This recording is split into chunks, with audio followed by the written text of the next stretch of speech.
చంద్రబాబుపై CM Jagan fire అయ్యారు. జగన్ ను ఎదుర్కొనేందుకు తోడేళ్లన్నీ ఏకమయ్యాయని ఆరోపించారు. తాను ఒక్కడినే కాదని కోట్ల మంది జనం తన వెంట ఉన్నారని చెప్పారు. ఇంటింటికి మంచి జరగాలంటే బాబు కూటమికి బుద్ధి చెప్పాలని పిలుపునిచ్చారు. చంద్రబాబు చేసేదంతా మోసం, దగా అంటూ విమర్శలు గుప్పించారు జగన్. తమ ఇంటింటి భవిష్యత్తును, తమకు అందుతా ఉన్న పథకాలను, ఇంటికే వచ్చే పౌర సేవలను, వాటి భవిష్యత్తును, తమ పిల్లల భవిష్యత్తును రాబోయే 5 ఏళ్లు కాపాడుకోవాల్సిన అవసరాన్ని గుర్తించిన ప్రజలంతా అడ్డుదగులుతా ఉన్న పెత్తందారుల మీద, ఆ కౌరవ సైన్యం మీద, ఆ నారా సైన్యానికి బుద్ధి చెప్పడానికి సిద్ధం సిద్ధం. ఈ ఒక్క జగన్ మీదకు ఇంతమంది ఏకమవుతా ఉన్నారు. నేను అడుగుతా ఉన్నా, జగన్ గన ఇంటింటికి మంచి చేయకపోయింటే, జగన్ను ప్రతి ఇంట్లోనూ వాళ్ళందరూ తమ బిడ్డగా, తమ అన్నగా, తమ తమ్ముడిగా భావించకపోతే మరి ఇంతమంది తోడేళ్లు ఏకం కావాల్సిన అవసరం ఏముంది అని అడుగుతా ఉన్నాను ఈ సందర్భంగా.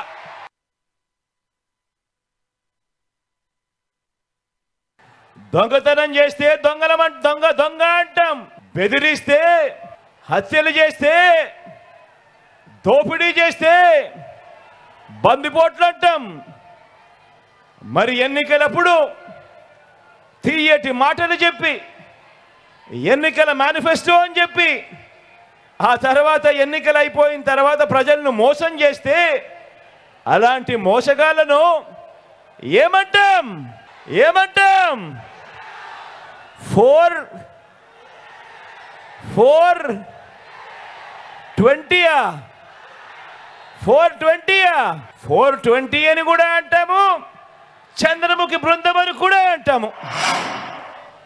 ఒక తల్లి డ్రీము మీ జగన్ స్కీము, ఒక రైతు డ్రీము మీ జగన్ స్కీము, ఓ అక్క చెల్లెమ్మ డ్రీము మీ జగనన్న స్కీము, మీ తమ్ముడి స్కీము, చిన్నారుల డ్రీము మీ జగన్ మేనమామ స్కీము, అవ్వ తాతల డ్రీము మీ మనవడి స్కీము,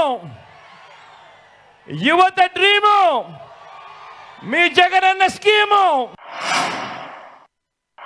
చంద్రబాబు అంటే చంద్రముఖి కాబట్టి, పేదలకు మంచి చేయడం కోసం కాదు, ఆయన పేదల రక్తం తాగేందుకు లకలక అని చెప్పి తప్పిస్తాడు చంద్రబాబు.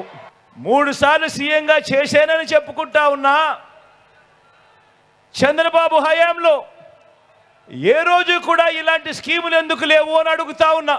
ఉన్నదల్లా అక్క చెల్లెమ్మలను మోసం చేయడం, వారిని వంచి, వారిని రోడ్డు మీద పడేసి చంద్రముఖి పాలన, నా అక్క చెల్లెమ్మల రక్తాన్ని పీల్చే ఒక చంద్రముఖి పాలన మాత్రం చంద్రబాబు హయాంలో చూశాం.